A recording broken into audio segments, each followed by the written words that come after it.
আপনি দিনে 2 বার ব্রাশ করেন, সবচেয়ে দামি বিজ্ঞাপনে দেখানো টুথপেস্ট ব্যবহার করেন, দুর্গন্ধ দূর করতে কড়া অ্যালকোহলযুক্ত মাউথওয়াশ দিয়ে কুলি করেন, কিন্তু তারপরেও একটু মিষ্টি বা ঠান্ডা পানি খেলে দাঁত শিরশির করে, দাঁতে গর্ত বা ক্যাভিটি তৈরি হয়। আর যতই ব্রাশ করেন না কেন, দাঁতের সেই হলদেটে ভাব তো থেকেই যায়। কখনো কি ঠান্ডা মাথায় ভেবে দেখেছেন যে টুথপেস্ট আর মাউথওয়াশ কোম্পানিগুলো আপনাকে 100% জীবাণু ধ্বংস করার গ্যারান্টি দিচ্ছে, তাদের প্রোডাক্ট বছরের পর বছর ব্যবহার করার পরও কেন আপনার ডেন্টিস্টের কাছে হাজার হাজার টাকা বিল দিতে হচ্ছে? কারণ আপনাকে একটা বিশাল মিথ্যার ভিতরে আটকে রাখা হয়েছে। আপনি দাঁত পরিষ্কার করার নামে প্রতিদিন এমন কিছু কেমিক্যাল আপনার মুখে ঢালছেন যা আপনার দাঁতকে ভেতর থেকে গলিয়ে দিচ্ছে। আজকের এই ভিডিওতে আমরা ডেন্টাল ইন্ডাস্ট্রির সবচেয়ে বড় স্ক্যাম পাস করব এবং মেডিকেল সায়েন্স ব্যবহার করে দেখাবো কিভাবে আপনি প্রাকৃতিকভাবে আপনার দাঁতের ক্ষয়রোধ এবং রিমিনারালাইজেশন করতে পারেন। দ্য স্ক্যাম, হোয়াইটনিং পেস্ট ও মাউথওয়াশ। চলুন শুরু করি সেই টুথপেস্ট দিয়ে যা আপনি প্রতিদিন সকালে ব্যবহার করেন। আপনি কি জানেন আপনার পেস্টে ফেনা তৈরি করার জন্য কোন কেমিক্যাল ব্যবহার করা হয়?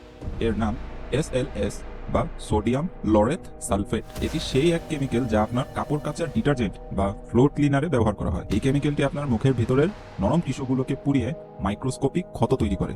আর এবার আসি টিথ হোয়াইটনিং বা দাঁত সাদা করার স্ক্যামে। বেশিরভাগ মানুষ ভাবে দাঁত হলুদ হওয়ার মানে দাঁতের উপর ময়লা জমেছে। সাইন্টিফিক ভাবে এটি সম্পূর্ণ ভুল। আমাদের দাঁতের বাইরের সাদা আস্তরণকে বলে এনামেল, আর তার ঠিক নিচের স্তরকে বলে ডেন্টিন। এই ডেন্টিনের রং প্রাকৃতিক ভাবেই হলুদ।